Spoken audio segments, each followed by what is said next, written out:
ASMR. I hope that you realize how special you are and just how much potential you... I'm sorry. I have to get this. Oh, dude, yeah. New Killers album. Fuck this shit. So The Killers' Pressure Machine is out, and I listened to it as soon as it came out. I got the notification from Spotify. I was at work, turned it on, listened to it twice that night. There's no secret. Shit.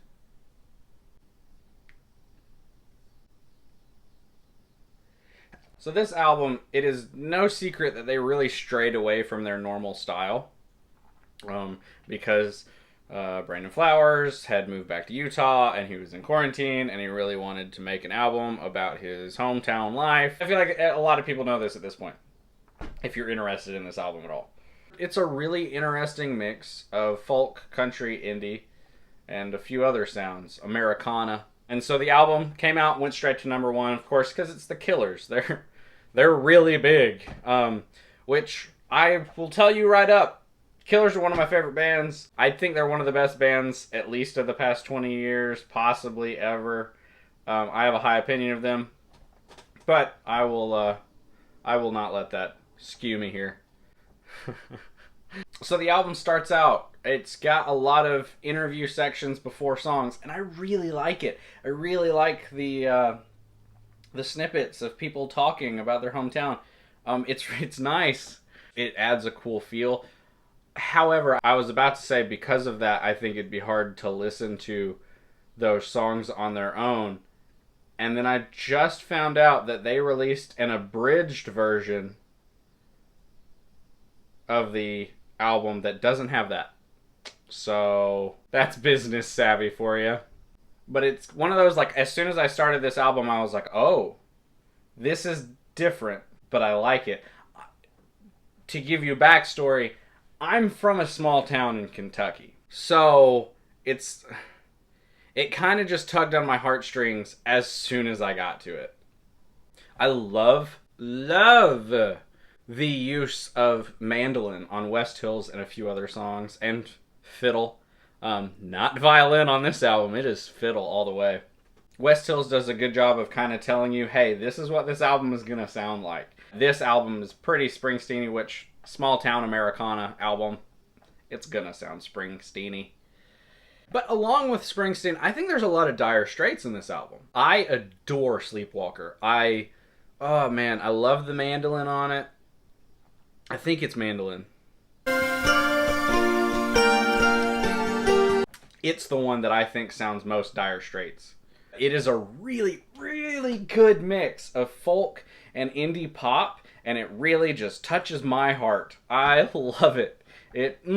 Yep, it makes me very, very happy. In the Car Outside, the music behind that, the beat, is very new wave. My sister and I describe new wave as I want to cry, but I also want to dance. And I think that song really matches that. In Another Life might be my favorite song on this album. It's the one that when it hit, I was like, ooh, I really like this. I love the keyboard in that song. Love it. It's really, really nice. It's got a lot of indie sounds that I really enjoy from mid 2010s indie. I think it's probably the most Killers sound on this album. Pressure Machine, the song, that fiddle outro, I teared up, not gonna lie. The Getting By makes my heart happy, not because of the topic, but because of the music. It just reminds me of home. So, overview of this album. I think it's very obvious I really enjoyed this album. I really did. And I've heard mixed reviews-ish. I've heard mostly positive reviews. I've also read a lot of reviews of people talking about how it talks about opioids and the issues they have in smaller rural towns and some issues like that, and it never really takes a stance on it, and it never really resolves anything. And they make a complaint about that. And I don't want to sound like a jerk in this, and I don't want to sound like I'm judging people. But the people who are saying that, I don't think know small town rural America very well. This album to me, feels like small town, rural America because of that lack of taking a stance. I don't know if this was their purpose with the interviews before almost every song. So I'm editing, and I don't think I explained what I meant very well in this, so I'm just going to explain it again. I think, and I wonder if this is what they meant, with those snippets of interviews that they put before songs, I think it almost represents that, you know, the song is about these people's intimate issues. It's what's happening with them in their lives that's directly affecting them and their lives and their happiness. And then the interviews almost add another layer of an outside effect that is adding to that depressive state, but it's one that they don't see happening immediately in their lives, so they don't take a stance on it, and they don't really take any measures to stop it.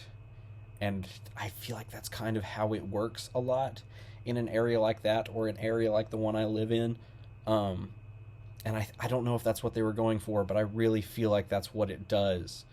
But yeah, I just thought I'd explain that further. Honestly, when I listen to these songs and read the lyrics to it, I felt like I knew a lot of these people. I felt like it applied to people in my life. And I think he did a really good job of hitting it, of really showing how it feels. That how easy it is to feel lost and purposeless outside in an area like that. It's like this. I associate with this album, and I feel like I understand a lot of the people in this way. The Getting By, actually. The talking before it. There's a woman talking, and she says it's small town feeling. And I've tried to find different lyrics on it. I don't own the CD for this, so I can't see what their actual booklet says if it has lyrics.